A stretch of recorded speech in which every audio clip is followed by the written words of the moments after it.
On this week's episode of Marketing a Clock. A new study reveals the true impact, or lack thereof, of last year's Facebook ads boycott. But advertisers should take what really matters into their own hands. Smart shopping campaigns may finally live up to the name. A little bit. Thought last week's ad fraud discussion was fun with a PH? Get the final verdict this week. And things got uber shady there, too. Will the real Mark Saltarelli please stand up? And I didn't rant, but I did have some thoughts on Facebook. Just a little bit. Didn't rant? Last week, Greg was looking to take you down to the Poconos. This week, he comes from a land down under. No! On today's show.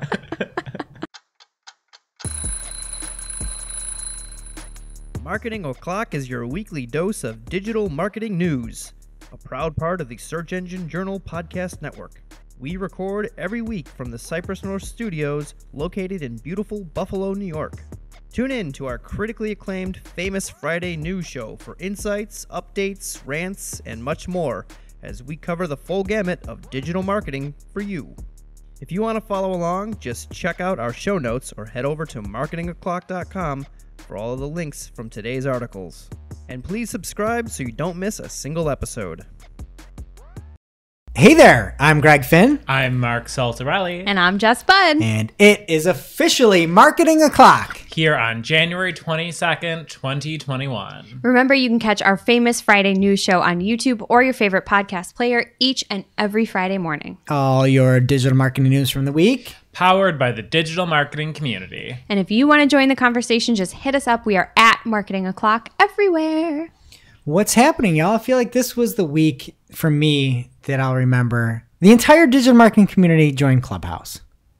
I feel like everywhere I looked, people are joining Clubhouse. Right? Is that what happened to you last week? I joined. A lot of people have joined. There have been rooms. They did PPC chat this week on Clubhouse. And I haven't joined a single one because it's like I didn't realize what Clubhouse was. Like PPC Greg invited me and I just thought it was like another social media. And then I accidentally clicked on a room and I was like, who are all these people talking? What are they talking about? I was so confused. And now I'm just like, this is great, but I don't have like the time to like take out of my day and like talk about marketing while I'm like trying to do. I think it's great and I love that everyone is on there, but the thing I like about Twitter is that I can think of something, put it out there, people can respond to it, and then I can come back to it when I have time. And this is like, I love the idea and I love that some people love it, but I can't just sit here and talk for half an hour. That's all you do, Mark. Newsflash. Well, anyway, as soon as I said that, I was like, oh. A few other happenings went on as well. But Jess, what did you do happen to you this past week? I have discovered that I have a new bucket list item on my bucket list. So we've been watching a lot of YouTube in my home, and we found this guy, and he calls himself Shoestring, and he hops trains and like travels the country. But it's so cool. Like he sits in train yards, and he knows where trains are going. He's like, oh, that one's on its way to Philadelphia, and like all this stuff. And he has all this knowledge of like train culture. Question: do you know why he's called Shoestring? No, he calls himself that. I don't know why. I bet there's a good story. There probably is. The best story I've heard from him so far is actually a really sad story. He's missing a couple fingers, but it's like so true to form that he fell asleep on the train track and he woke up and a train was coming and it ran over his hand. And it's just like that. That's not my bucket list item, but I just think it would be so cool to hop a train. And like this guy is living. He's living, and he has a YouTube account. It's like, he's okay, right? People like check in with him, but it just seems it's like a subculture. It just seems so cool. I was holding my breath there, but I'm just. Why was he sleeping that close to the train? Well, he might have been sleeping on like they have to like hide in the things and fall. I don't remember exactly, but it's how he lost his fingers. Out. Yeah, he was asleep and something happened. But it's just like, wow, that to me is just like America, like people hopping boxcars. The boxcar children. Yeah. Well, if there's one thing I know, we got to get him on Clubhouse ASAP. Well, all right, Mark, how about you? I want to provide everyone with an update. I know you're very concerned about me getting my new phone to connect to my car. Yes. And Sunday, I was thinking about it all. In more pandemic news. I don't have to go to the dealership now because Sunday I was coming off the high of the sports app Bills win, and I got in my car and I sat down and I said to myself, I need to make this happen today. I'm going to connect my phone. And I reread the manual, and I completely missed that under the instructions for how to connect a phone, there is a separate set of instructions that says how to connect a second device. So because my other phone was already connected, the instructions were different. And for some reason, when you go to the Bluetooth settings and go to add a phone, to add a new phone, when it prompts you connect a device, instead of hitting yes, you're actually supposed to hit no, which is very wrong. counterintuitive. Yeah. And then when you hit no, it takes you to a phone settings menu, and you're able to connect a second phone that way. So I figured it out. My phone is now connected. I made sure to listen to Straight Up by Paula Abdul to appease Jill, because this all started because of her. We need a full circle moment there with Miss Paula Abdul. Wow. Congratulations. You're like that guru where you just think it through and you can manifest anything. Right? What's the name of that book? Anyone know? I thought you were talking about the Austin Powers you're movie. talking about influence? No. Not Like GLD, which I said. No, the guy that's like, you could just envision anything and it comes true if you envision it. The biggest problem is your mind. We'll get the stats and information czar on this. Yeah, it's I the don't book know about the what guy that was. who says you can like do anything. You put your mind to it. You just have to Everybody envision it. says that. I can. I don't know if everyone can. Well, anyway, I can't believe I just said that. Rude. I don't like that. I would like to rescind that statement. That was gross. Well, anyway, I just got back from my vacation, and a very important update: no water slides in sight, no water park. And a quick aside here: feel free to skip if you don't care about my vacation. We're going to Pennsylvania because it's a contiguous state, and in New York, anybody that's a contiguous state can come in. Contiguous states, fine, whatever. So we're going to Pennsylvania, reserved specific times to go to a water park, trying to get my kids to swim. Pennsylvania is about 4.5 hours away. Entering Pennsylvania, and I go to my wife, who I asked many times before. I said, "You're sure we can go to Pennsylvania?" She said, "Yes." Her friend goes all the time. I'm like, okay. So we're in Pennsylvania, just made it to Pennsylvania. And I say, "You sure we don't need any papers? Jenny didn't need any papers to get in?" No. And then she says, I didn't really look. And I said, "You didn't really look." So I'm on my phone in Pennsylvania, find out, not allowed in Pennsylvania. New Yorkers, any state, only Pennsylvanians are allowed in Pennsylvania. We can't be in Pennsylvania. And so I, like, A, get on a Dodge card for the water park because I didn't want to go anyway. And B, I don't want to get stuck and have to quarantine for 10 days in Pennsylvania. We've got so much stuff going on here. Like, I can't be in Pennsylvania with one screen for 10 days. And so we're looking, it's like, if you're just on the roads, you're fine. So we're like, I'm in Pennsylvania, like interstate. We turn around. We're probably like 45 minutes in. We turn around, go back to New York State. Again, I don't think I broke any laws, so like, whatever. Get back to New York State and then just go skiing in a town called Cortland. But never again am I going to trust my wife on vacation planning. And I think I get to get out of the next cruise. If you guys recall, I was on SS Corona in friggin' March 2020. Yeah, this is almost your anniversary of chaos. I know. Vacation chaos. I'm out. I'm planning vacations, and I'm going to go just to a park down the road. That's going to be my vacation. Wow. Yeah. I'm surprised. Like, that's like, you know, people tell stories like, I got kicked out of a county once and like the sheriff follows you to the line. I'm surprised there wasn't someone at the state line like, "Sir Greg, where you come from?" And I'm sure it'd be fine. But like, Yeah. A, I don't want to break any rules. And B, I don't want to get stuck Yeah. and not be able to come back and do this lovely show here this Wow. week with y'all. Thank you for being here. Yeah. And so instead I was appreciate outside it. skiing and I saw a waterfall. So, That was a great outcome. That's wonderful. wow. Well, that pun wasn't. If you have a grievance to air or a spicy take to share, anything you want to get off your chest, our phone lines are open. visit call.marketingoclock.com and leave us a voicemail, and we might play it on next week's show. Yes, and don't forget that our fearless leader, Christine Zernheld, AKA Shep, wrote a book. It is the ultimate Google Ads playbook. Find prospects online, deliver the right ad messaging, convert leads, and accurately measure success with Google Ads. It's a doozy, but it's an incredible book. It is available in paperback or Kindle format. So if you miss her, and we do, grab a copy. Baby's got to eat. Also, don't sleep on our newsletter. If you want all the links from today's show, it is only available now in our newsletter. You can get it delivered every week. You can or cannot listen to my vacation rantings and ravings. And guess what? Next week, it's going to be a doozy as well. Wait till you see what my wife planned. Oh, you've already got something, and you already know it's going to fail. Oh. And again, if you want all the news in the newsletter, marketingclock.com, and we'll get you everything into your inbox each and every week. What's happening in the news, Jess? This just in, kids. Facebook doesn't matter. That's news? Yeah, call me a sensationalist. It's been a week. I really just wanted to say that. But it really is news, and it's not exactly that it doesn't matter, but not too far off. So this is from Marketing Dive/Retail Dive. An analyst from the research firm Forrester studied the impact of last year's advertising boycott on the platform that is Facebook. And here's what came of it. And this is a quote. Of 43 publicly traded companies examined by Forrester that participated in the Facebook boycott during the summer, only 7 saw their revenue decrease in the third quarter as compared to Q2, according to the findings by Sucharita Kodali, Vice President and Principal Analyst with Forrester. In that cohort, the other 36 companies' revenue increased quarter to quarter. End quote.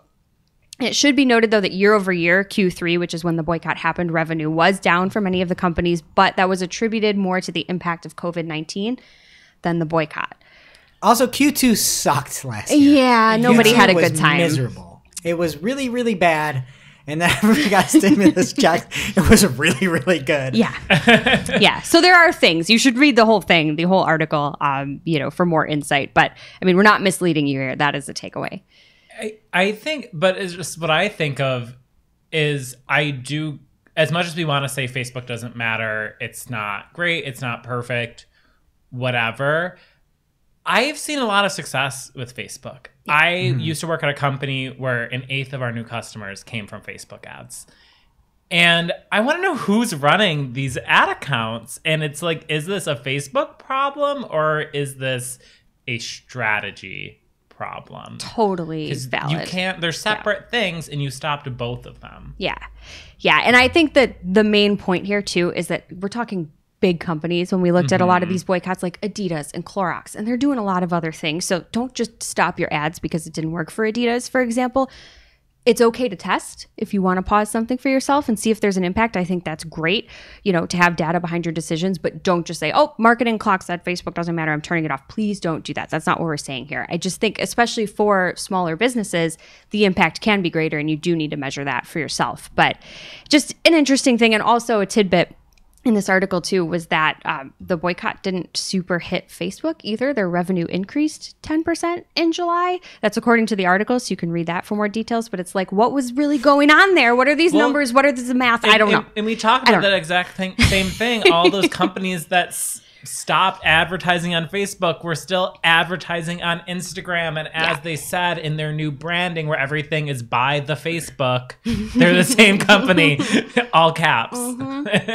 Yes. And I don't know if I said it was ad revenue that grew 10%, but that's what it was. So yeah, that includes Instagram. So that could be it. I don't know. I just thought this was interesting, but please, yeah, as with anything you read, take it with a grain of salt, test things for yourself. But I think it is just a good reminder that we should be doing that. We should be making sure that we're not just on every network because we think we need to be. We want to, do the research, find out where our audience is, and definitely test advertising there. But look at the data, see if it's working for you, run some tests and move on if it's not, but stay there if it is working for you. Don't just remove yourself because it's trendy and everybody else is. Right. And find your North Star too for metrics and attribution, especially with attribution changes coming. Like, know what matters to you, what should get credit. Facebook will take credit for us recommending a sponsor on our show. They'll be like, oh, credit for that. Like, oh, give me credit. Yeah. One I made for that me. sale. Yeah. Yep. So use your metrics, use your attribution model, and use that as your North Star, not Facebook. I was going to say that, and you shouldn't have to pause something completely to find out if it's working or not. You should be able to have attribution and tracking in a way of knowing how a channel is working, other than being like, let's see what happens if we turn it off. If we pull our money away. Yeah, absolutely. All valid points. So yeah, this is why you come to us for the news, kids. And one last thing, when everybody's going left, go right. So if everybody's saying Facebook doesn't work, guess what? Now's the time it'll work the best. That's true. Everybody zigs, you should zag, right? Is that the phrase? Or when everyone zags, you should zig? That's it. Second one. Everybody ticks, you should talk. All right, next up here, y'all remember smart shopping campaigns? How could we forget? They're so smart. Oxymoron of campaign names. The smartest campaign. Smartest campaign with the least data. Anyway, we've been talking about that data or lack of data back-to-back weeks here with PPC Kirk at PPC Kirk on Twitter and Mike Ryan, and how smart shopping isn't like a black box. It's more like Kelly Riley and Chris Cornell. It's a black box and a black hole, son. So there's no data, no anything as to what's happening until now. So Sherlock Harpel Singh, actually just Harpel Singh _ Harpel Singh _ lots of underscores, get the one at the front and the back, found out that you can get some attribution using assisted conversions, and you can see some of that data. And he had a tweet that said, ever wanted to see how your Google smart shopping campaigns are performing by network type? Example, search, display, YouTube. Well, now you can. And he uncovers that you can go to assisted conversions, choose network and campaign, and then from there, you can choose a smart shopping filter, and then you can see all of the last click conversion value, all the last click conversions, and you can actually start to see performance by network for smart shopping. And same week, I think it was literally the same day, we have Elena Romano Holmes, again, really just Elena Romanov, that over on LinkedIn, she sleuthed out another way to see smart shopping data. She calls herself Grumpy PPC Girl on LinkedIn. And if that's not an instant follow, I don't know what is. If you want to get her LinkedIn profile, head on over to Marketing Clock and grab it. But she found a way that you can check out reports that still show smart shopping data. So you have to go to network performance for YouTube and display placement. Then you can go by retail category performance. Then go to see conversion data by shopping attributes, and you can see shopping competitive metrics on search. And it is a godsend for people using this to be able to see things. And my initial thought was, we have a newer client coming on that's on now. I want to test smart shopping. Now that I have more data, I want to try this. Yeah. I want more. This is great. What are your thoughts when you see this? I feel like my thoughts don't even go to what it is and what it's about. It goes to thank you to the community for sharing when you find things like this. Because this could be secret sauce to someone, and instead they're like, hey, here's exactly how I got the data that you've all been asking for, and here it is. And it's a beautiful thing. Counterpoint, they're not going to take this away. Fair enough. They're going to take it away. We still have search terms in Google Analytics for conversions. Shh. Mark. If we don't want to take it away, keep it on Clubhouse over there. No, yeah, it's great. The community's finding this. And then initial thought is, I want more. I want to use it now. Yeah. I can see things. So, counterpoint, maybe Google will see that giving us more information makes us trust them. Maybe we'll get better reporting with some other automation. Funny. I'm trying to be sunshine here. I just think that this could be great if it proves that things work. I don't know. No, whatever. but this is what I've been saying People want to for see months. this. If you want me to trust your automation, show me the data. 100%. And I don't trust your automations because there's a story coming up, and I know how you recommend things. So I've seen it. We've seen it now. We know what the formula is. We know how you operate. So a little foreshadowing there. Dun, dun, dun. Now it's time for this week's Take of the Week. This is a #fire digital marketing take with extra spice served up for you.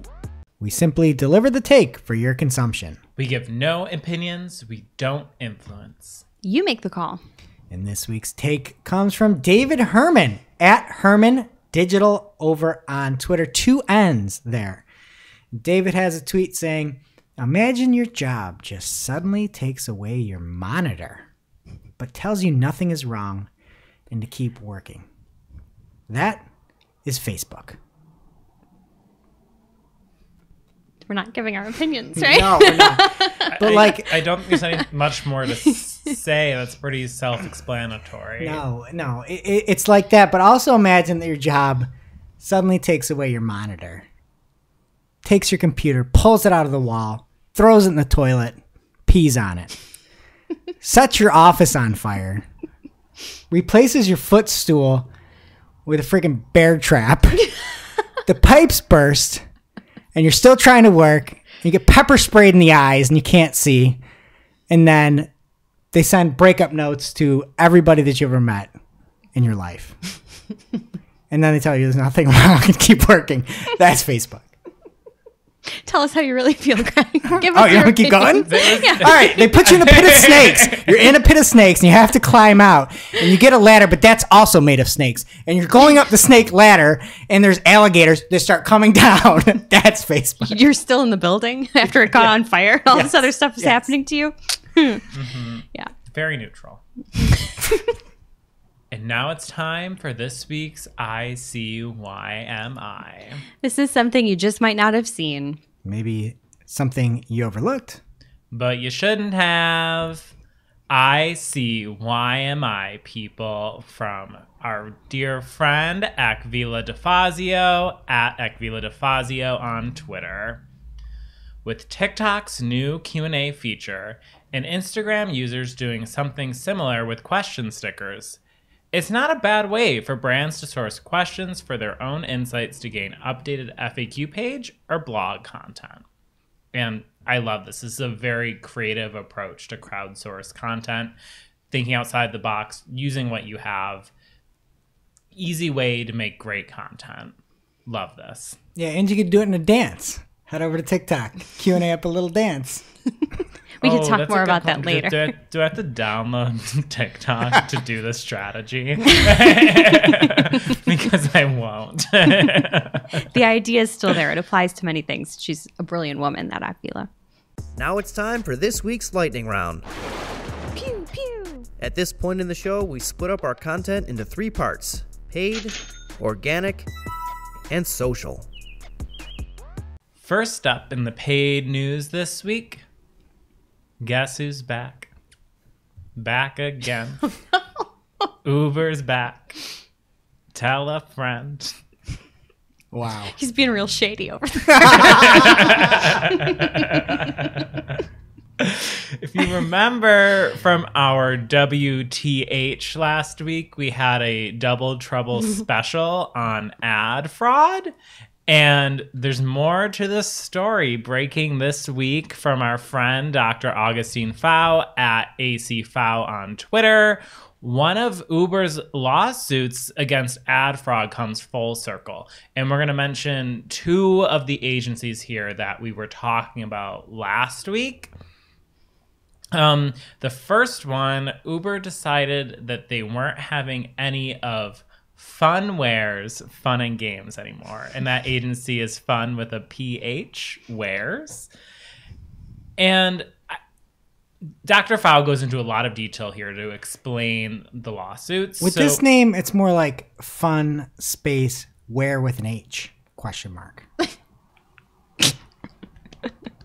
Why didn't I think of that? Thank you. Guys are brilliant. Are you having fun, Jess? For sure, with a PH.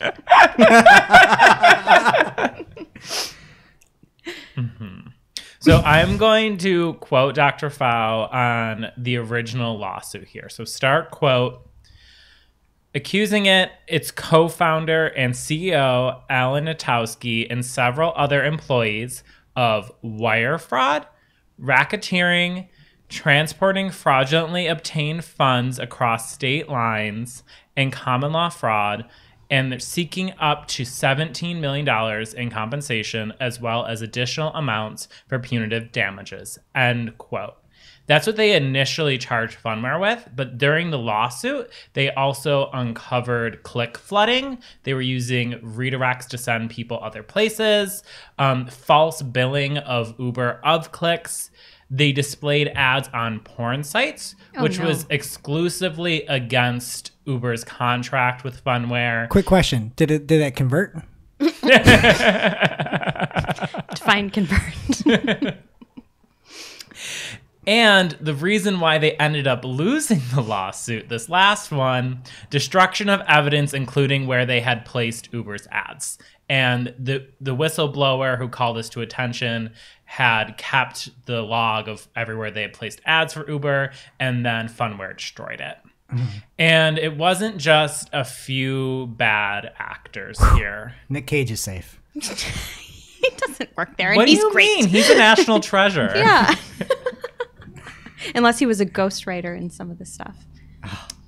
Okay, that was enough of Nicolas Cage puns. I need to stop this. Let's move over to another quote from Dr. Pfau from the article. Start quote, as evidence in discovery, a wide-scale culture of fraud continued for many months.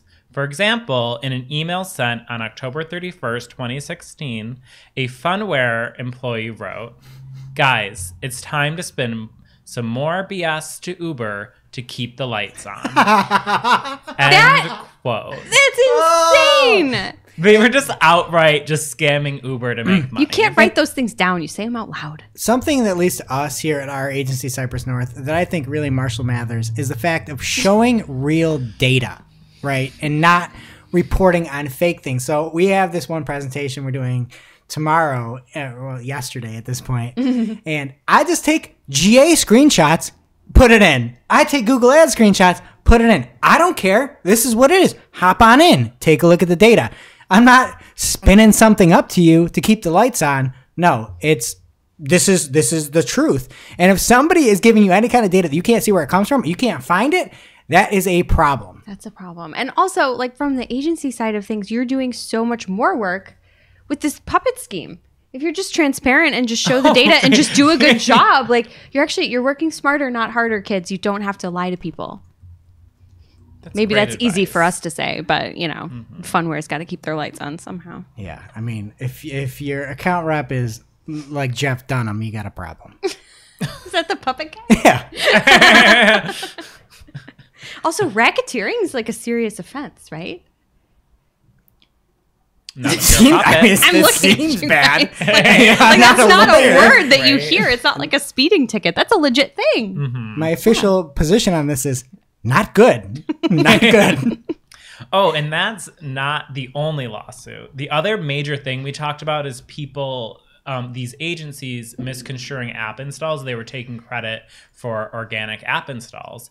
So there was another lawsuit against Dentsu's Fetch, which, like Dentsu, that's a pretty significant, large, well-known agency. So this is alarming. This lawsuit was initially dropped voluntarily by Uber because Dentsu countersued for non-payment from Uber. Come on. This seems despicable. I can't believe that Dentsu is doing this. This is alarming. Now Uber filed a new lawsuit, this time in San Francisco, and it doesn't only include Dentsu's Fetch, which is an agency that's part of Dentsu. It includes hundreds of other similar mobile app exchanges. Come on. Stop trying to make fetch happen. Wow. I'm actually impressed that you were able to make that reference. Thank It you. was mean, though, girls. You're a pusher. What's next? From 2020 best friend forever of the show, Andrea Cruz at Andrea Cruz 92. Google Ads modifies again the language towards location settings, hashtag PPC chat. They added a tiny piece of extra information this time. Presence, interest, or presence or interest. And I'm like, thanks.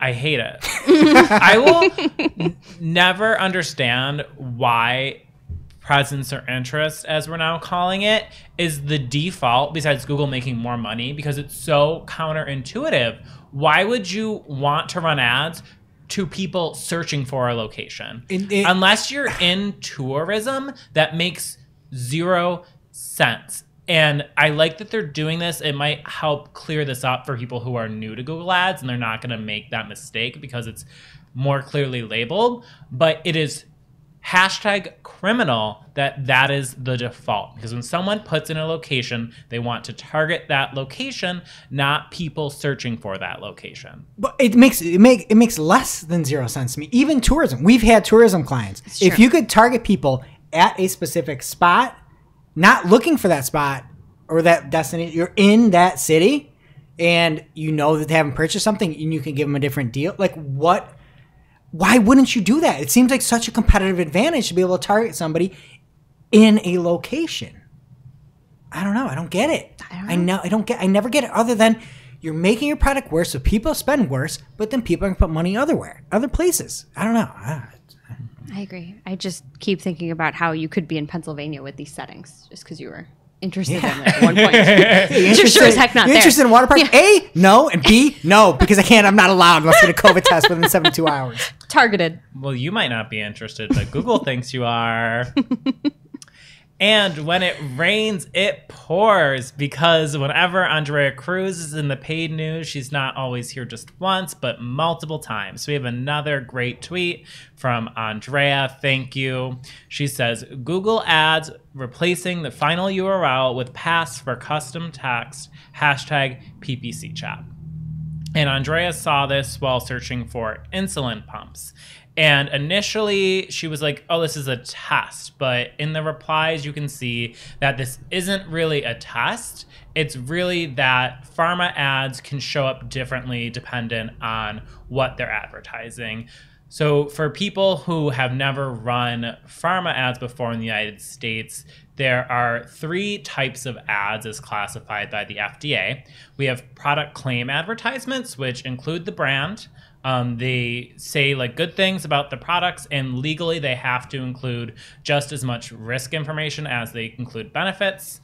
There's reminder advertisements, which say the brand but don't say any benefits, and then help-seeking advertisements, which just raise awareness about a medical condition and don't mention anything about treatment. And this type of display where you see the type of website instead of the URL, basically, this appears only in one condition: if you are A, running a product claim ad, and B, the site that you're sending traffic to is transactional, so you are buying or attempting to purchase this pharmaceutical product, instead of just educational about that product. And if you want to run product claim ads that are going to a transactional site, you need to apply to have this label in Google. Next up, we had a very helpful situation. And again, Andrea Cruz is a part of this, of course. Friend of the show, Kirk Williams at PPC Kirk, was asking for Google Ads resources for iOS 14 because we've only really been hearing about Facebook. And Danny Gavin at Danny Gavin on Twitter responded with an absolutely amazing guide for LinkedIn ads that he received from his LinkedIn ads rep, and conversely, Andrea Cruz forwarded it to us. The guide included how iOS 14 will impact conversion tracking, audience network ads, matched audiences, lead gen forms, bidding, and there's a ton of helpful information here, so I'm not going to go through it one by one, but if this sounds like something that's interesting to you, then make sure you get our newsletter this week. Next up, a tweet from Greg of the Year at PPC Greg. Whoa. I'm coming for you. Has anyone else gone back in time to look at their data? As far as September 2017, I can populate data for total other search terms, hashtag PPC chat. I don't recall not being able to see some clicks then, or did they go back and delete it? And of course, we have Andrea Cruz again responding, Google has never disclosed all search terms, but in the past it was something very small compared to today. Which, yes, that is true, Andrea. But looking at these, there might be more than that. Usually just weren't seeing non-click search terms, or if someone typed in personally identifiable information. This also could support the conspiracy theory that the reason why this is happening is because Google doesn't want to host our data and pay to host it. So getting rid of old data would support that. But Andrea Cruz makes a very good point to answer Greg's question there. And lastly, finishing up the paid news, the moment we've all been waiting for. Jess, can you guess what it is? I mean, I've been waiting for a lot of things. Facebook offline editor, ads editor. That's my most wanted thing, but that can't be it, right? I would know about that. Search query data? Does it have to do with stories? Stories in Excel.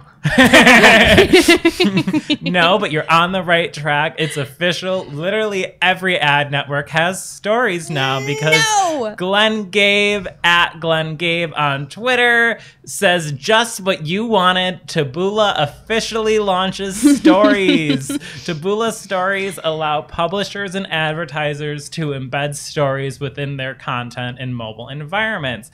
And it has this great picture of this chocolate chip cookie recipe that says it can be paid well with milk. Paid with milk? I don't know who's paying with milk, but we can pay for this recipe with milk, according to Taboola. Someone didn't proofread their I saw story. this. I was very excited at first because I was hoping for stories on Outbrain, but it was Taboola that got it first. Oh, bummer. It's kind of like when you're like weird relative tries to like hang out with your friends. They're like crashing the story party. Oh, It's that's like exactly the what Steve this is. Buscemi meme where he's got the skateboard and it's like, "What's up, kids?" Hello, fellow kids. What is that from? I don't even know what it's from, but it's everywhere and it's hilarious. Doesn't matter. And can I throw one more piece of news in here for Yeah, ads? it just snuck in. Breaking Okay. from From Greg Finn. I was down at Greg Finn on Twitter. The second place Greg of the year, I believe. The votes have never been tallied yet. I mean, you can have it. Okay, thank yeah. you. So I was downloading a campaign in Google Ads Editor, and I saw that one of the things I was waiting on to be populated wasn't something to do with recommendations. And I swear to God, this is not a Photoshop. You can get it over in marketingclock.com. And I was waiting for responsive display ads to come in, call out extensions to come in, and then, quote, raise your budgets, quote, recommendations to load. And this is unbelievable. I get it. I know. We all know what this is, but just to load up the fact that it's like, and then PPC Greg came through and he has another list of all the different things coming through where it's like, try max conversion value, which I went on a little mini rant today on Twitter, on Wednesday on Twitter, and like, maximize conversions is something so volatile. You should never recommend maximize conversions to somebody. Like, you shouldn't. It should be somebody skilled enough that can handle maximize conversion. And when you do it, it is a way that you set your bidding with low budgets that simply cannot scale and can never scale. We had a client come on, a Google rep set him up on maximize conversions. I said to him, well, this is never going to be able to scale. We need to get you to be able to scale. And he said, why can't it? What do you think? I explained to him, I said, well, that makes sense. All these things that are loading, you just see exactly the initiatives that they're trying to push. And I can't believe they can't just say recommendations loading. They're like, raise your budgets recommendations loading. Try max conversion, maximize conversions budget. It just is incredible. And you know what is not in there? And I looked, lower your budgets. Oh, no. Why Try would they turning ever recommend that? your enhanced CPC to maximize conversion value instead of maximize conversions. That would be helpful. Things like that would be so helpful, but it is just, they're set pieces of what they're trying to promote. And seeing it like this, I don't know why it's just so sickening to me. It's that you just see the infuriating. raise your budgets recommendation populating. I'm like, give me my time back. I don't want them. I Right? can't raise the budgets. You've only got one, though, here in this screenshot. Yeah. So that's good. Well, I think and if it's in desktop editor, does that mean we can like bulk delete them? Oh, it won't raise your optimization score, so keep trying. That's crazy pants, though. Crazy pants. And PPC Greg is a whole list over there. We'll put it at marketingclock.com. You can see all the fun things that are coming through for the recommendations and your optimization score that impacts your friggin' performance for search partners. Is that fun with a PH, Greg? Or No, it is fun with an FU. And now our segment Beyond Google Ads, because clearly Google doesn't care about you. But we do. We really do. I just want you guys to know how hard this segment is every week. We really care about you. Yeah, we wouldn't be doing this if we didn't. No. And I just want to say, speaking of Google and this propaganda being pushed, are you tired of what you think is a training course starting to feel more like sales propaganda than something helpful? Certifications? Well, you're in luck. LinkedIn just launched LinkedIn Marketing Labs on-demand courses for advertisers. If you've used LinkedIn ads, you know it's a very effective platform, but it can be really frustrating, difficult, confusing to use. It's not the most intuitive. But are any of them really? LinkedIn Marketing Labs is going to include 6 video courses that are going to help make the platform easier to use for advertisers. These include Introduction to LinkedIn Ads, using LinkedIn's ad targeting, reporting and analytics for LinkedIn ads, building a full funnel content marketing strategy on LinkedIn, using LinkedIn for brand awareness, and finally, my favorite, using LinkedIn for lead generation. So head on over there and get schooled. Thank you for sharing, Carolyn Leiden from Search Engine Land. Greg, what's going on in the land of organic search? Well, it is the land of BFFs this week because it is 2019 BFF of the show, Glenn Gabe, and he has confirmation from Google that multiple referring URLs now show up in Google Search Console when you're inspecting a URL. There's an example up over on YouTube. Check out, for now, the Search Engine Journal YouTube show, maybe going to a Marketing Clock channel here sometime soon. But you can see all the different referring pages in this example up on screen. There's 4 pages. Barry Schwartz over at seroundtable.com had found this example. So you can see more referring pages for something that's in the index and is covered. So kind of cool if you want to see where those links are coming from. Keeping it here with Glenn, he has a tweet covering that Apple is planning podcasting subscription service and a threat to Spotify. And Tim Apple's been on the blower with me trying to get us over on Apple. Spotify is trying to get us there. It's like a whole big conundrum. So you can see that in the show notes. Apple may have some paid podcasting. All right, over from social media today, YouTube. That's mine. Is it Andrew Hutchinson? Yeah, it's Andrew Hutchinson over on social media today.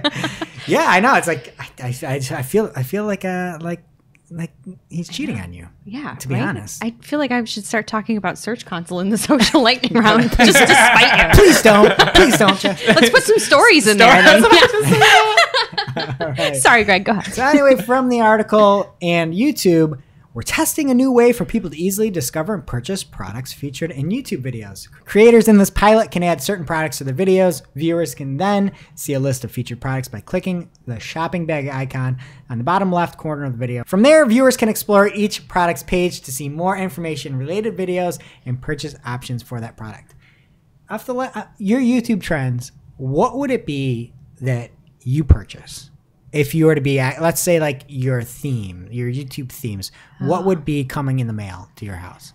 I'd probably be purchasing like vinyl records of a live recording from the 90s or a shoestring tied to a train. Prosthetic fingers. What about you, Mark? Just a letter that says, "Are you okay?" I'd be purchasing rain barrels. More to come in our shooting hack after our show is over. Okay, well, we're going to keep it YouTube here and continue the conversation after the show. And YouTube is adding a new metric that allows creators to analyze the performance of a video within the first 24 hours after publishing. You can now search and choose first 24 hours. I don't like it, but I bet Shep does. She is a big murder mystery fan, and like mine has a baby. So maybe she doesn't have the full 48 hours. You know, the first 48, now it's the first 24. So there you go. I hope she's listening and rolling her eyes at you right now. All right, from Brody Clark at Brody SEO on Twitter. Nice one for local SEOs to be aware of. Now seeing standard posts appear from months back by default. Would show for 7 days previously, then expire and become hidden behind the View All button.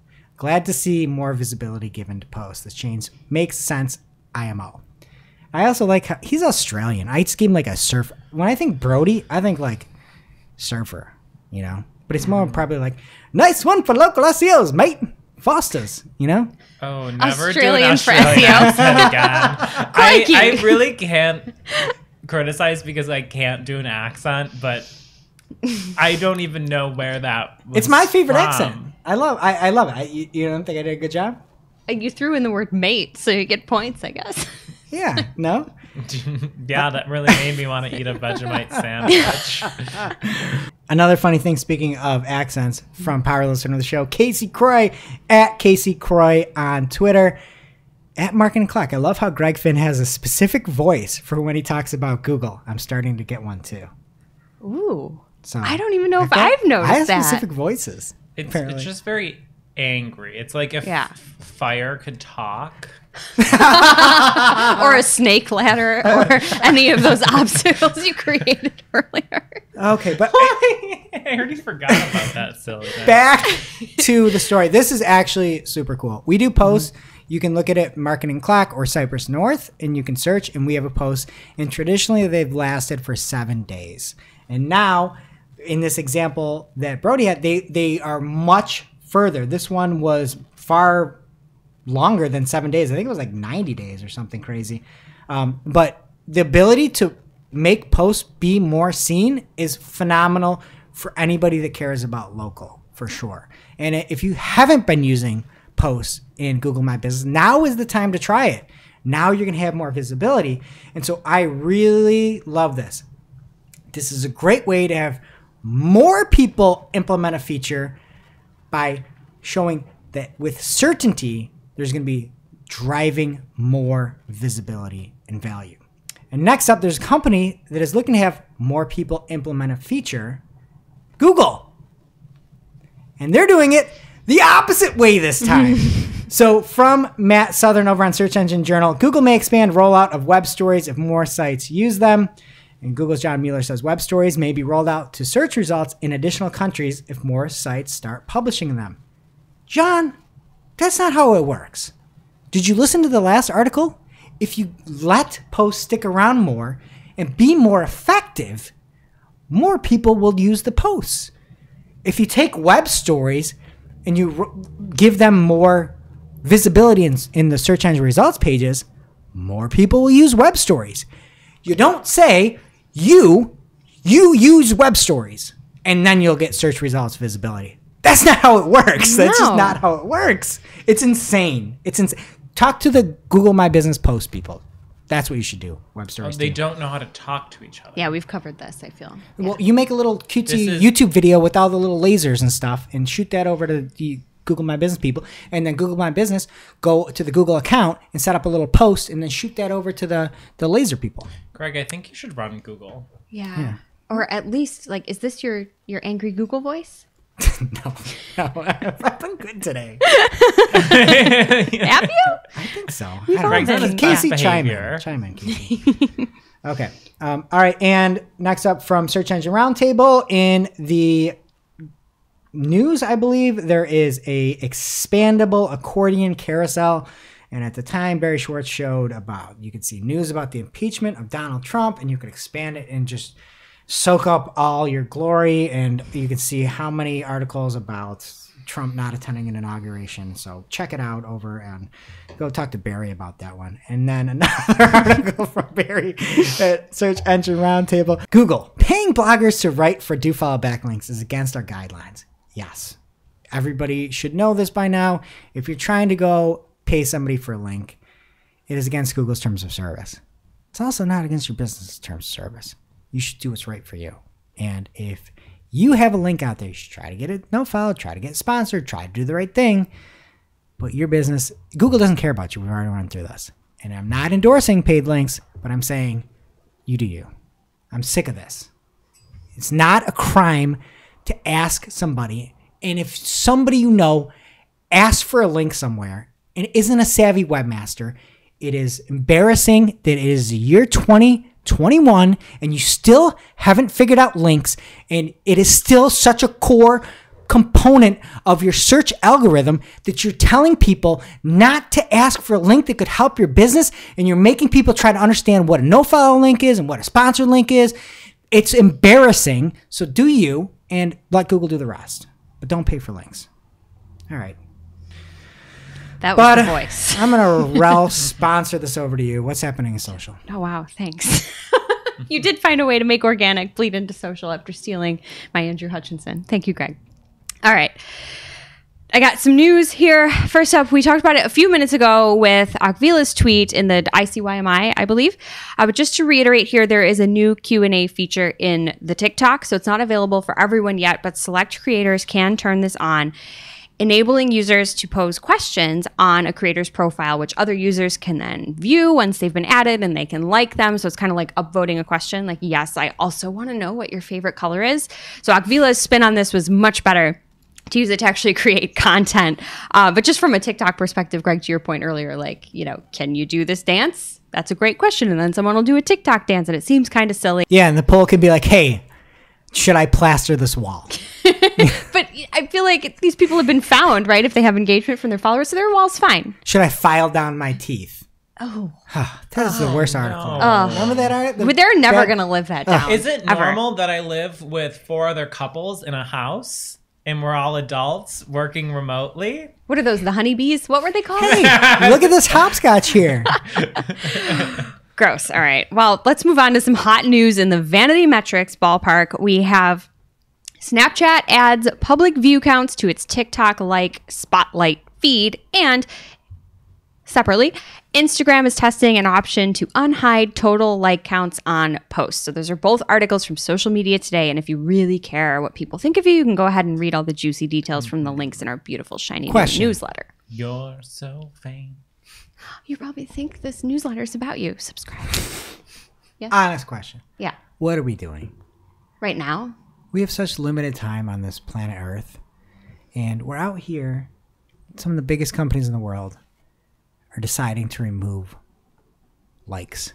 Or optionally add them back after taking them And away. then add them. Maybe what we should make the hell decision based are we on a doing? TikTok poll. What honestly, like all this of is that. this is somebody's job, I know. and they're like, They're let's add it back. innovators. Let's This add is it back. disruptive innovation. It's incredible. Kids, I don't know. I was trying to gloss over these stories because I didn't think it was important, but now you're turning it into a moral issue, and I feel gross. I mean, feel gross. This is what our time is being spent. So Facebook page owners are seeing a new alert in their accounts that the Our Story section of pages will be going away. So if you don't know what that is, it populates essentially a bonus bio section, if you will, underneath your about. Whatever. Page owners are being encouraged to move whatever's there into the additional information section of your page instead. It's not really a huge shift, but if you do have critical information in your story, maybe just move it up to your bio instead of additional information. So whatever. You'll get the alert if it applies to you, and you will make a decision on what to do. Next up, from David Herman at Herman Digital on Twitter. That's Herman with 2 N's. He tweeted, SMMs, is this spot on? And we will link to this because you guys need to see it. It includes a video it's a TikTok from a, quote, social media marketing manager and business marketing student, end quote. She is answering the question, what social media network do you think is going to die next? And you can't say Facebook. Basically, she says, Instagram is well on its way out, and here is why. Instagram strategy is hard to learn. You never feel like you're done learning. You have to spend hours strategizing. There are always updates that make you have to change your strategy. And she got banned 5 times this summer for being too active. Not sure if you guys knew that. And also, Reels are just not working. And I'm paraphrasing only a little bit here. This is exactly what she said, and this is why Instagram is going to fail. So platforms are always like rewarding content creators. So she got banned for like creating too much content, for liking too many posts, for like commenting too much. Yeah. But But that's not the You point. should be able to. You have that much money. You should be able to. You have that big of a company. You have that many resources. You should be able to discern a human from a bot. I would say that, yes, but if you've ever dealt with Facebook, no, absolutely not. And what they are doing by pushing this machine learning AI, trying to figure out what ad should be disapproved, what account should be stopped from posting things, is not effective. It does not work, and it is not the core that you should run your company on. You should run your company on people and use machine learning for assistance, to highlight things for humans to do. And what is happening with this article, and if you watch this, you might sleep on this and not look. You might be like, oh, this person. This is a very smart video, and everybody should watch it. It is so spot on, and it is so Facebook. They're taking everything out there and trying to let machines do it to save a nickel, and they're going to ruin everything by doing it. The ads, everything. Instagram, Reels, everything. You can't put it to the machines. It is not ready. We are not there. We need humans. I can't believe you just used your Google voice on I Facebook. know. That's wild. Also, I was just like here to complain that this girl doesn't understand you have to learn and evolve in our industry, but you made a much stronger point. No, Maybe that's what you were saying all along. That's a very good point. Yeah. That is a very good point. With the exception that both of these networks are trying to attract influencers and people and eyeballs and people that have followings. And if it's harder on one platform and you don't get as much visibility, people aren't going to use it. And if you have machines shutting you down every day, people aren't going to use it. And yes, it's harder, but why not go the easier route? Why make it your like an actual day job to post things when you could go to TikTok, do a little dance or whatever you do over there, take 30 seconds, make fun of people or whatever what TikTok does, and just get all the people. I don't know. It doesn't make any sense to me. There's a serious problem with Facebook and the fact that they're just automating everything. Sounds a lot like someone else. Yeah, things are out there. I feel like I don't even need to say this, but there's an infographic, our next story, about the best times to post on social media and different networks. Can I guess the answer? Never. Yeah, right? No, valid. I don't know. I feel like it's great. If you're just getting started, it is a good place to start because it varies. The findings are from Oberlo, and it was shared on social media today. So it is a good place to start if you're just getting started and want, some guidelines on when to post, but obviously test it with your own audience and your own content, and it may vary, but Yeah, another thing with that, like there are tools like Buffer out there that tell you your audience's best engagement side. Yeah. So, and like the HubSpot social tool tries to do that a little bit too. And that's whenever I see one of these articles and I'm like, oh, so you write this article and now everyone's posting their social posts at this time. Right. That's no longer a good time to post. Pick a different time. In emails, Tuesday mornings are the best. I've heard that. All of these articles are so counterintuitive because if everyone follows this article, then it's no longer the best time to post. You have Zig to and figure it Zag. out. We talked about this. No, it's Zag and Zig. Yeah, right. Oh, right. I corrected myself. All right. Last story here in social. It's from Adweek, and it's via @MattNavarra on Twitter. According to the article, quote, Facebook may be rolling out an account issues dashboard for businesses, end quote. And speaking from recent experience, this would be amazing to have because Facebook sucks. And we just talked about that and more on that later. But what this is a dashboard, a central location within Business Manager separate from your general account overview where you can view issues with your accounts, your assets, your pages, and whether they're pending or recently resolved. You can see both. Not everyone is seeing this yet, myself included, so it could just be a test for all we know. Facebook has yet to respond to Adweek's request for comment, but I'm sure they'll reply with something completely unhelpful in 5 to 10 business days. One other thought. I love this. Facebook, we need this. Please, please, please, please. We need this. Another thought. Hire some people. Hire some people. Hire some people. Hire some machines. No. What are you? Don't do that. Fire Zach. the machines. Fire them. I'm just poking the bear. I mean the Greg. Now it's time for this week's WTH, Misguided. I'm like, who does that? Just get rid of it. I'm over it. where we rant, rave, and roll our eyes about a trending digital marketing topic. What are we coming to? Honestly. See what had us asking W-H. this week. This week's WTH comes from Taylor Lorenz at the New York Times, and I'm just going to read this verbatim because it is so seriously written, and I think we need to appreciate that. In late November, Cam Casey, a TikTok star with over 7 million followers, was relaxing at home when he decided to upload a video of a science experiment that resulted in a Coca-Cola bottle exploding to Snapchat. Mr. Casey, 19, had read that the company had introduced a new TikTok-like feature called Spotlight within the app where users could share short-form videos. He wondered if some old videos from his camera roll could get traction. 2 weeks later, Snapchat came calling. Mr. Casey was one of the top performers on the platform and was going to make hundreds of thousands of dollars. Encouraged by his early success, he began posting more videos, sometimes up to 120 per day, uploading fresh content every few minutes from 8 a.m. to midnight. As of Tuesday, he had been paid nearly $3 million by the company for content that went viral. 120 a day? You'd be banned on Instagram. I just can't get over. He's just like this 9-year-old TikTok, and like they're like, Mr. Casey uploaded his experiment, which is just him putting Mentos and Coca-Cola. And it's like he's really like he's not the only one. There was a woman who was just like casually used Snapchat, and she's like not the biggest user, and like found out about this new feature, and they're paying people. So she uploaded a video of her sister frying a turkey, and she got $500,000. Yeah, was that the person that worked at like Lowe's at a minimum wage job? Yeah, and she's like making millions of dollars. That's amazing. And there's another one, just like a random high school student was just posting unboxing videos and got $1 million. And it's apparently it's working. It's not a great long-term strategy because they're eventually going to have to stop paying people, then creators will drop off. But Mr. Casey said that he's now getting competition and there's a lot more users on the platform, so he's not making as much money anymore. Like what he was doing before isn't working because there's so many other people to compete with who are getting views and getting paid out. Quick but question. you made $3 million. Yeah, you made $3 million. Quick question. Are they looking for any middle-aged men to yell into the void over there? We got one of those. I mean, you might as well post it and see You if you should can get $1 try, million. Greg.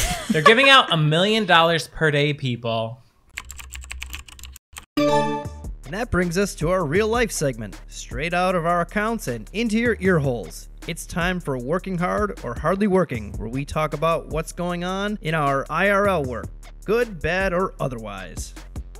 Another day, another time Google gets rid of something randomly. Doesn't make any sense. I'm so tired of them just removing things from the accounts. The other day, I was doing display campaigns for one client. We're about to upload them. And I'm like, oh, I need to add all these negative placements to get rid of things for kids and coronavirus and gaming websites you can't remove. So I went to pull my negative placement lists and my negative keyword list from one client's Google Ads to use it in other clients. And I went to the display campaign and all of my exclusions were gone.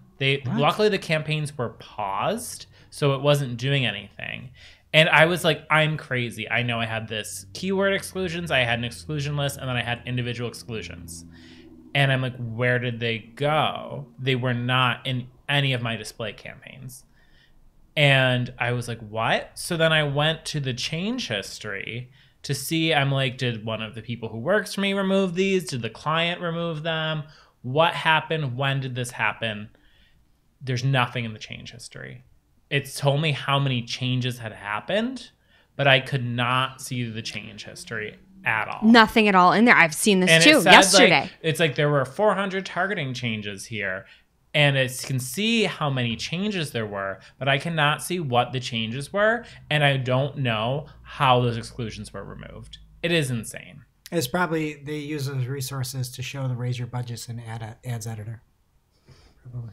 But I think bigger news, you can get rid of the coronavirus with Google Ads. Just exclude it. Just exclude it from your display campaign. There's no more coronavirus. Solved. Thanks for that life hack, Greg. Jess, what's going on with you? I don't want to give like week 3 of this Facebook saga where clients have. We're on the edge of our seats. We care about this. I know. Things were disapproved in a client's business manager and things got shut down. And then our business manager had some issues and things. And thanks to Greg's valiant efforts, we are back.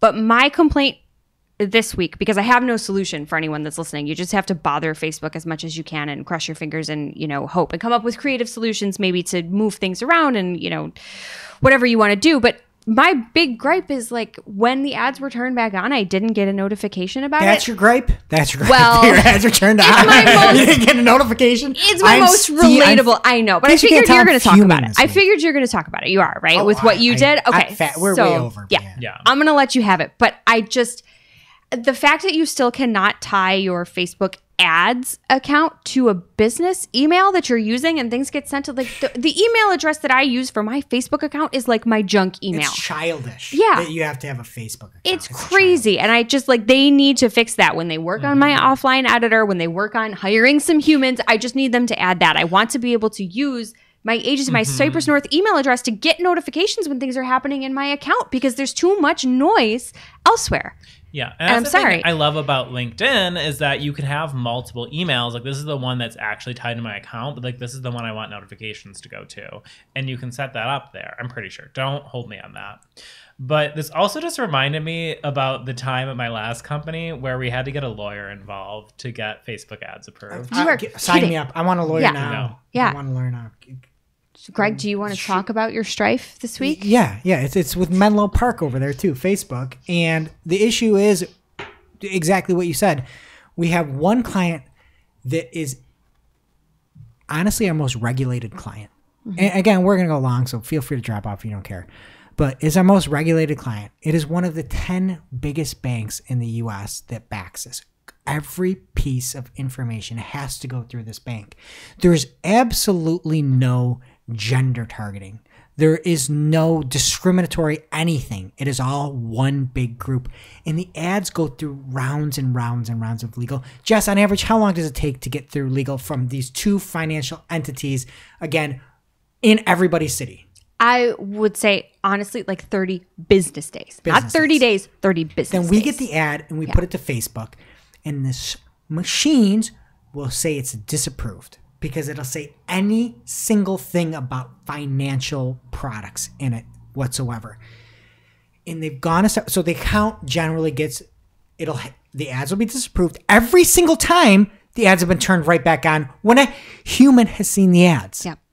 And when it hits a certain number, then that account is disabled. A certain number of disapprovals. Disapprovals. Yep. Which we've hit. Correct. We haven't hit. This account has hit. Correct. I want to be clear. Yep, this account that is account. a product that is a product backed by one of the top 10 banks, a name you'll know. So we just work, and every time we get through to human, they say, that's a mistake. That's just bad machine learning. And it gets turned right back on. This time, their ad was disapproved, and it shut down our business manager account. Our business manager. Yes. Cypress North. And we got it resolved quickly, but we have other clients in there. And any other client that had a disapproved ad in 90 days or 30 days? 30 days. 30 days got their accounts shut down too. And we couldn't make any changes to it. And it said it's our fault. And it's like, bro, this is not our fault. We have companies literally worth $10 billion. And their stuff is going to shut down if there's a disapproved ad because they're learning. It just doesn't learn. It doesn't learn. And obviously I'm fired up. We got it fixed quick. And the other thing that is just so infuriating is when the support, they don't care. The support is awful. Everything is so screwed up. Honestly, like man of the year, person of the year, human of the year, Rob Lethern. Thank God you got out of it. Again, he was the most helpful person at Facebook. I had issues resolved when I DM'd him before. Nice. There's nobody now. They're just like, they don't care. And so then the thing that is like the icing on top, it's what? It's January 20th, 2021. And you go to get assistance and you go to get this mistake on Facebook's part resolved. A mistake resolved. Again, never once has anything ever been upheld. And the answer is you're going to have to hear a few weeks because of COVID-19. There have never been more people looking for jobs that can do a remote job, that can follow instructions and look and say, oh, this bank is on my corner. Yeah, this is an okay ad. And there's no targeting, nothing. And every time it gets turned on, and having everything turned off is bad. Having your clients, for that time it's off, seeing that it's a you problem is embarrassing and awful. And it's cool. You're supposed to be helping small businesses in COVID, not hurting them. And so you're hurting the small businesses. And then we go to get help, and the response is COVID. No, it's January 2021. We came up with a vaccine to stop the first virus. It's a vaccine, the first viral vaccine ever. And you can't figure out how to hire people when unemployment rates are at the highest. This is why I'm so fired up this week. It's because I had to do everything under my human powers to get this fixed.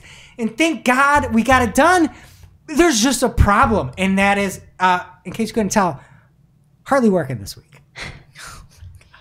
I can't believe that's how you ended. Bless your heart, Craig, and your soul. Did I miss anything? No. Is anything I said inaccurate? No. No. In fact, And now we got to split clients off onto different businessmen. It's just, it is a disaster because people think you should run your business and not hire people. And I tell you what, Microsoft Advertising, LinkedIn, if they can just keep going, they're going to have a niche where people are going to gladly throw money at them. And I don't know how anybody out there can plan for Facebook budgets in 2021. I don't know how you can do it. I'm going to be like, it's just incredible. These ad platforms that are just so combative, and everything they're doing to try to minimize cost is going to minimize revenue for them.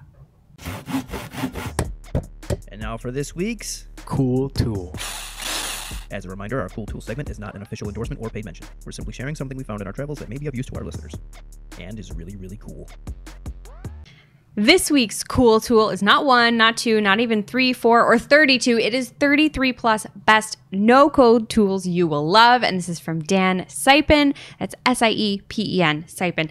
And Dan has put in some work, kids. He's curated a list of tools that, in his words, can help you, quote, build internal marketing workflows and build some awesome websites, content experiences, and automations, end quote. Not only does he list and link to all of these tools, but he does provide a really nice overview of what each one does and why he loves it and can personally vouch for it. So we're talking tools here for creating forms, building landing pages, building data models, project management, and more. Honestly, whatever you do, there is probably something on this list that can help you do it faster, smarter. So we'll have the link in our newsletter, so be sure to subscribe to that, or you can just head on over to Dan Siepen, that's DANSIEPEN.io/best-no-code-tools, and check it out. Now it's time for our must-read marketing article of the week. An article so advanced, so in-depth, so detailed that we simply cannot cover it in its entirety on today's show. And this week's must-read marketing article of the week comes from 2019 BFF of the show and BFF Forever, Glenn Gabe. He continues the BFF show here this week with Google's December 2020 Broad Core Algorithm Update Part 2. 3 case studies that underscore the complexity and nuance of broad core updates. And this is the follow-up where he runs through the 3 case studies. Case study 1 is a niche news publisher that has a double core update hit, but EAT galore. Case study 2, crushed by the December update. It's like Google doesn't even know you anymore. Case study 3 is overcoming the creep, and then he has tips and recommendations for site owners. It is a phenomenal read, like anything Glenn has. And follow Glenn, at Glenn Gabe on Twitter. It is great. Thank you for putting a little bright spot on the end of the show, Glenn. Thanks, Glenn. We needed that. All right, that does it for today's show. It is now officially not Marketing O'Clock. Remember, our newsletter has each and every link from today's show. Rants not included. You got to listen for those. And you can only find that on marketingclock.com. While you're there, please be sure to subscribe so you don't miss a single episode. And we will see you next week.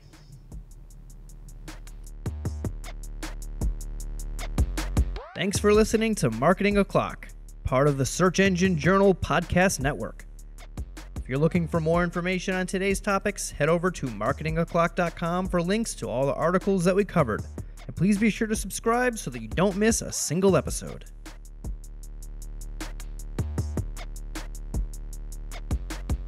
Welcome to this week's Shooting the Heck, where after our famous Friday news show, we don't talk about marketing anymore.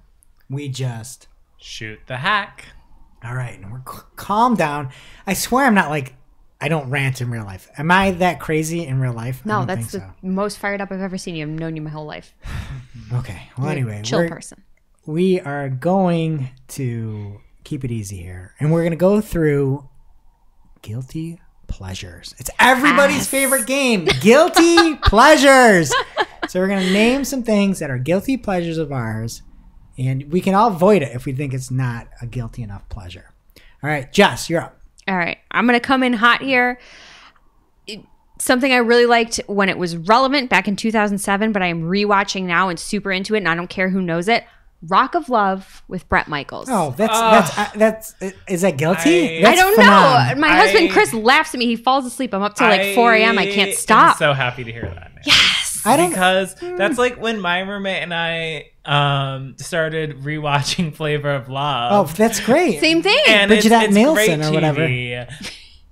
If anyone thinks you should be guilty, I would like to send them a strongly worded letter. Actually, maybe I'll send them a thing from YouTube that says, "Are you okay?" Are you okay? No. What you should do, send them an "Are you okay?" and then go get a cameo of Daisy telling them off. Oh, see, but she's not even in season 1. I'm starting from season 1. I just loved the aesthetic back then, what cool rocker chicks wore at the time and their hair. It's phenomenal. No offense. Something Is to there strive better for. hair than Bret Michaels?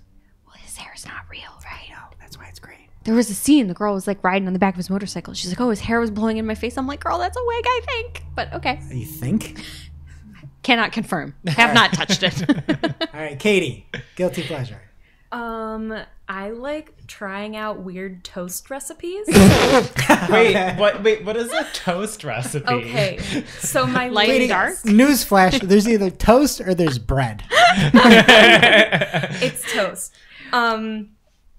So my most recent was peanut butter, cilantro, and lime. Ew. Oh my God. Like a Thai-esque.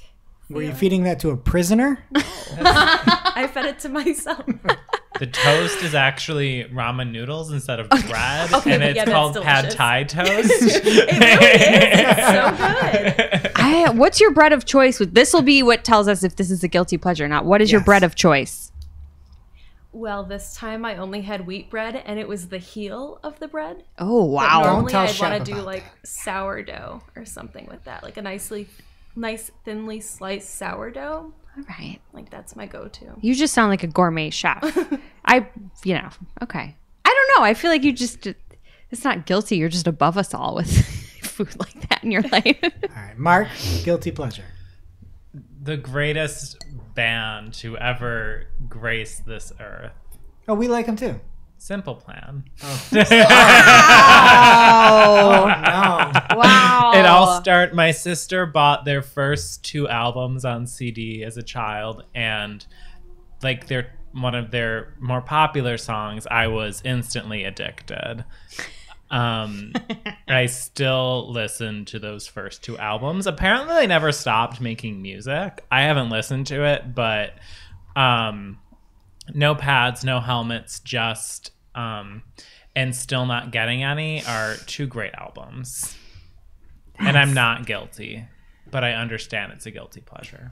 Okay, I pulled an Audible here, and I have a story to prove it that I think is funny. Guilty pleasure, Matthew McConaughey, but pre-2014, before he got Oscars and everything like that. I thought he was a fantastic actor. At one point, my wife was potentially pregnant, and we were out to dinner with her family. And I was drinking her drinks secretly for her, I got hammered.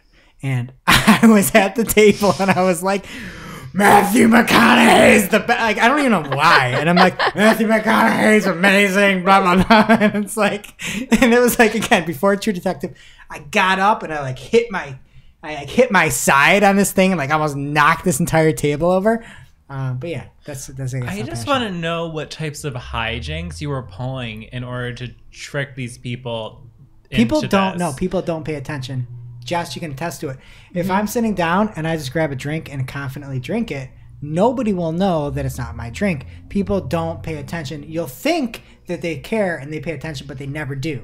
No, we have used this trick at professional events where I wasn't ready to announce yet, but Greg knew, and I'm like a known drinker at everything. So to have a beer was like my thing. So we pulled it off. Greg was able to fool people at a professional event drinking my beer. Yeah, no one was You're the a wiser. professional. I am. All right, Jess, number 2. Okay, Greg, I think you'll be with me on this one, but I'd be interested to hear what the rest of the class has to say. I really like spending time at airports. Like, I enjoy hanging out in the terminal, having a beer at the airport bar. Like, that to me is like, you feel like you're going somewhere, but you're not going anywhere. I just really enjoy it. I don't want to be stuck there, but like, I enjoy my time. Okay, it's interesting because again, on the surface level, I'm just like, hell no. But I have had a lot of fun at airports, but it's mostly not when I'm just like, I've had a lot of horrible times. I think of one time I really had fun being stuck at an airport, and it's when I lived in Boston. I was coming back here for a wedding to Buffalo, and we were in Boston Beer Works in the airport next to our gate, and none of their kegs were working, so they were only selling wine and liquor at Boston Beer Works. And all the people going to Buffalo were like, we all became friends. And I'm talking to this couple next to me, and we're going on. And then I realized, like, an hour after talking to them that I've met them before and that they're friends with my cousin. Airports are the best. Fun. No. Come on, we've had some good times at airports, Yes, Greg. we have. Stuck there for hours. Like, I won't deny it, but I don't agree with you. I've just had so many bad times at airports that they, for me, outweigh the good. Katie, guilty pleasure. You're wrong. Andrew Lloyd Webber's Cats the Musical. The movie or the musical? No, the musical. I think we can void that. People Yeah. like the actual musical. I feel No, like it's but a really it's a guilty love-hate pleasure. thing. Like, Yeah. no one, like, you shouldn't like it. Some of the music is good. Some of the music is good. Best Some of the one. music is well written. As a musical, it's what? Yes. It's no Joseph in the Technicolor Dreamcoat, am I right? But it's not his. Okay, but it is. I will say it is much. Don't better. bring it up. Don't bring it up. He might be listening. The stats and information guy might be No. listening. So don't you Oh, dare say no. Phantom of the Opera. No, Yeah. Don't you dare say Phantom of the Opera is way Oh, better. you said it. Don't say it. Well, You're gonna scare it's away all Shep's your husband. fault because I was actually going to mention the sequel. Love Never Dies Oh, it's so is bad. the worst musical I have ever seen in my life. Okay. And when I used to have season tickets, and it was Wait. horrendous. To that? There's season tickets to Phantom of the Opera? No. This is going to be a different show. All right. I had season tickets Like, to the oh, Boston Opera Maybe he House. wins this time. No, you can't have season tickets to All right, Mark, your guilty pleasure. Oh my god! You just have to leave it there. You have to leave it at that. Oh, pick something good. I'm sorry. I have too It's many dramatic options. pause. I feel like I'm at my season ticket musical. Okay. Hear me out. Mike's Hard Lemonade as the ultimate hangover cure. Oh, I thought you just meant in general. No, it's too sweet. Well, okay, so no, the regular Mike's Hard Lemonade isn't too sweet. I think it is acceptable. It would never be my first choice at a bar, but my old roommates from college and I figured out that it's the perfect hangover cure. It's just gone. Okay. It's a life force. And I will since that's not guilty enough, I will say to everyone that I've had a Mike's Hard Mimosa before. Oh, Okay. yum. So my final one and final for this year, I never understood where you could be a video game player and watch streams of people playing video games and people make millions and millions and millions of dollars a month, whatever. I like camping. I started watching on YouTube somebody camp. This isn't like bushcraft survival. This is just somebody camping, and this isn't somebody funny. This is literally the most unfunny person out there, and the person doesn't cook food. The name is Steve Willis. If you want to know. This person. Steve goes camp. It is not funny. The food is fine, and I don't understand why I watch it, but I can't stop watching this camping show. And I'm telling you, you could not be less funny if you tried. Seems like a great guy. It's a camping show. He goes camping on YouTube, and he has no jokes, nothing you'd ever like take away from it, and I just watch it. Yeah, that's probably the guiltiest pleasure that's been said. Yeah. Because I'm confused as to how you're even deriving pleasure from it. I don't know. Just like, oh, there's I a don't tent know. over I there. don't know what's wrong with me. I watch it, and I'm like, there's no jokes. There's no information. There's like no survival skills. It's just this guy You just want to be by friends himself with him. in a tattered shirt going camping. But I can't stop watching it. So here's the thing. Do you just like put it on because you put it on and it's a good go-to, or are you like excited to fire it up? Because this is the distinction. I look for it. I don't know why. I don't know why. Guilty. That's so Is weird. it like people who watch mukbangs or whatever, where it's like just people eating?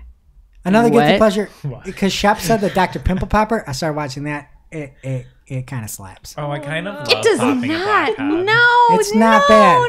She's great. I forgot about that. The best part of that I show agree. is she's got this husband who, like, I don't know if he's got a contract. He comes in once a show. He's got his hair slicked back like Bubby Brister.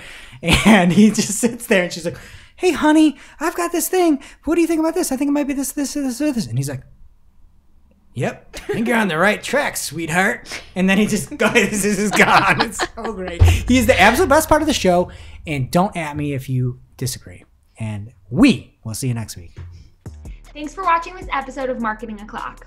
If you're looking for more, we release new episodes every Friday with all the digital marketing news of the week. You can listen and subscribe wherever you consume your podcasts.